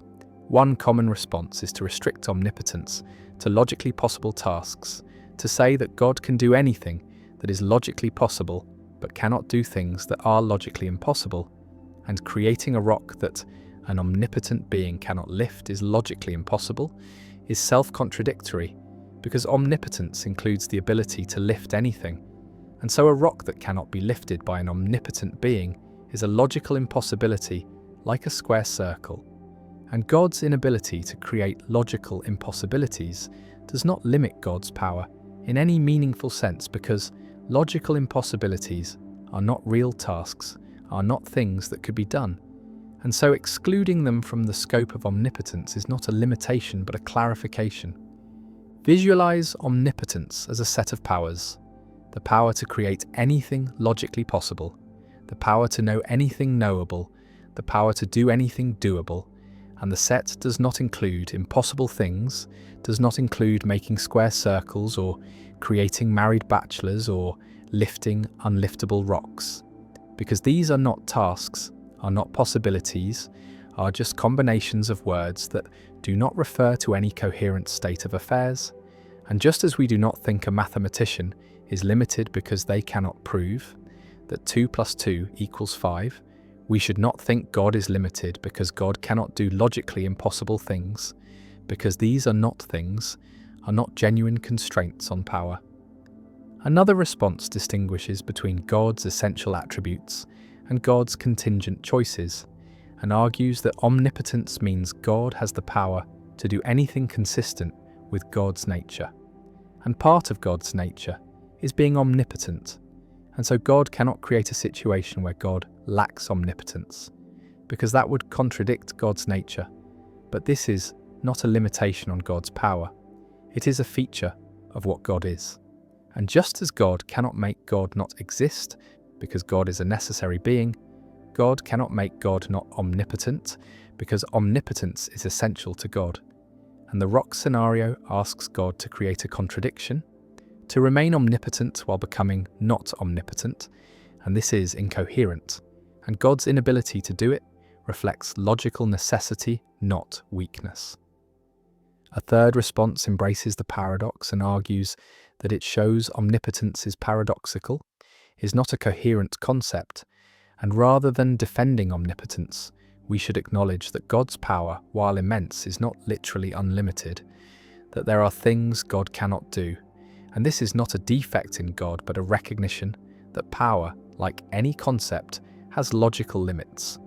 And some religious traditions, particularly in Eastern philosophy, are comfortable with divine paradoxes, with the idea that ultimate reality transcends logical categories, and the paradox of omnipotence is just one of many paradoxes that arise when finite human concepts are applied to the infinite divine. The paradox also appears in discussions of free will and divine foreknowledge, because if God knows the future infallibly, then God knows what choices humans will make. And if God knows what choices humans will make, then humans cannot choose otherwise, because if they could, then God's knowledge would be wrong. And so divine omniscience seems to eliminate human free will. And this creates a dilemma similar to the omnipotence paradox. Either God is not omniscient, does not know future free choices, or humans are not free, do not have genuine choice. And both options are unpalatable to many theologians who want to preserve both divine perfection and human freedom. And various solutions have been proposed, involving timeless knowledge, middle knowledge, open theism, but none has won universal acceptance, and the tension remains. The omnipotence paradox reveals that the concept of unlimited power is more complex than it first appears, that power operates within logical and conceptual constraints, and that saying God is all-powerful does not mean God can do literally anything we can describe in words, but only that God can do anything that is genuinely possible, anything that makes sense. And the paradox serves as a test case, forces clarification of what omnipotence means, pushes theologians to be precise about divine attributes, and shows that even the most basic theological claims require careful, philosophical analysis to be made coherent. God stands before the rock, or does not create the rock, and the paradox hangs in the air, a logical puzzle about power and limits, about possibility and coherence. And the answer depends on how omnipotence is defined, on whether logical impossibilities are excluded, on whether God's nature places constraints on divine action. And different traditions answer differently. Some saying God transcends logic, some saying logic constrains even God. And the omnipotence paradox remains, not fully resolved, still debated, still used to challenge and clarify theological concepts. And the rock sits there, hypothetical and impossible, a monument to the difficulties of thinking clearly about ultimate power, about infinite abilities, about what it means to say God can do anything. And the paradox persists, elegant and troubling, a reminder that even divine attributes, even the powers of an unlimited being, must answer to logic, must cohere, must make sense, and that the concept of omnipotence for all its simplicity, conceals depths and difficulties that philosophy continues to explore. The paradox of analysis, how explaining something makes it meaningless. A philosopher attempts to analyze a concept, to provide a definition that captures its meaning precisely. And suppose the concept is knowledge, and the philosopher proposes that knowledge is justified true belief. And this analysis, if correct, should be informative, should tell us something we did not already know about what knowledge is, should illuminate the concept by breaking it down into simpler components. But here emerges a paradox articulated by C.H. Langford and discussed extensively by G.E. Moore, because if the analysis is correct, then the analysandum, the concept being analysed, and the analysans, the analysis itself, must have the same meaning, must be synonymous, otherwise the analysis would be incorrect, would not capture what knowledge really is. But if they are synonymous, then stating the analysis provides no new information, becomes a tautology, becomes equivalent to saying knowledge is knowledge, which is trivial, tells us nothing. And so the analysis cannot be both correct and informative. If it is correct, then it is trivial. If it is informative, then it is not a genuine analysis, but merely a stipulation or a proposed change of meaning. And this is the paradox of analysis, a puzzle about whether conceptual analysis is even possible, whether we can both correctly identify the meaning of a concept and provide new insight into that concept. Imagine presenting the analysis to someone who understands the concept of knowledge, who uses the word correctly, who can distinguish cases where knowledge is present from cases where it is absent, and you tell them that knowledge is justified true belief. And if they already knew this, if the definition merely makes explicit what was implicit in their understanding, then the analysis is correct but uninformative, tells them nothing new. But if they learn something, if the analysis reveals something they did not already know, then it seems the analysis is changing the concept rather than analysing it, is offering a new concept rather than clarifying the old one. And either way, the analysis fails to do what philosophical analysis is supposed to do, both correctly identify meaning and provide insight. The paradox challenges the entire enterprise of conceptual analysis, challenges the method that has been central to analytic philosophy for over a century. The method of taking ordinary concepts like knowledge, justice, truth, and providing precise definitions. And if the paradox cannot be resolved, then conceptual analysis is either impossible or pointless. Either it cannot be done correctly, or when done correctly, it provides no insight. And this threatens one of philosophy's main methods, forces philosophers to reconsider what they're doing when they offer analyses, what counts as success and whether analysis is discovery or stipulation. Visualize the paradox as a dilemma. On one horn, the analysans and analysandum are synonymous, have the same meaning, and the analysis is correct but trivial, like saying a bachelor is an unmarried man, which is true but uninformative because anyone who understands the word bachelor already knows this. And on the other horn, the analysans and analysandum differ in meaning, and the analysis is informative but incorrect, provides new information but does not capture what the original concept meant. And either way, the analysis fails to achieve the goal of being both correct and informative. And the paradox seems to show that this goal is impossible, that correctness and informativeness are incompatible in conceptual analysis. One response distinguishes between sense and reference, between how a concept is presented and what it refers to, and argues that an analysis can have the same reference as the analysandum while differing in sense, and so the analysis is informative because it presents the concept differently, makes explicit aspects that were implicit even though it refers to the same thing, and the analysis knowledge is justified. True belief is informative because even though knowledge and justified true belief refer to the same set of cases, they present those cases differently, one as a simple concept and the other as a complex structure. And learning the structure is learning something new, even though the reference remains the same. And this response draws on Frege's distinction between sense and reference, uses it to explain how analyses can be both correct and informative. Another response appeals to implicit versus explicit knowledge, argues that competent speakers have implicit understanding of concepts, understand how to use them correctly, but lack explicit understanding, cannot state the definition, and conceptual analysis makes implicit knowledge explicit, converts procedural knowledge into propositional knowledge, and this conversion is informative even though it does not add to what was implicitly known, and the analysis is correct because it captures the implicit understanding and informative because it makes that understanding explicit and available for reflection. And so the paradox dissolves because correctness and informativeness are compatible when we recognize that knowledge comes in implicit and explicit forms. A third response questions whether analyses are meant to be synonymous, argues that philosophical analyses are not claims about linguistic meaning, but claims about the nature of things, about what knowledge really is, about its essential properties, and knowledge is justified. True belief is not a claim about what the word means, but a claim about what knowledge consists in, about its metaphysical structure. And this claim can be informative, even if it is necessarily true, even if knowledge could not be otherwise, because discovering necessary truths is informative.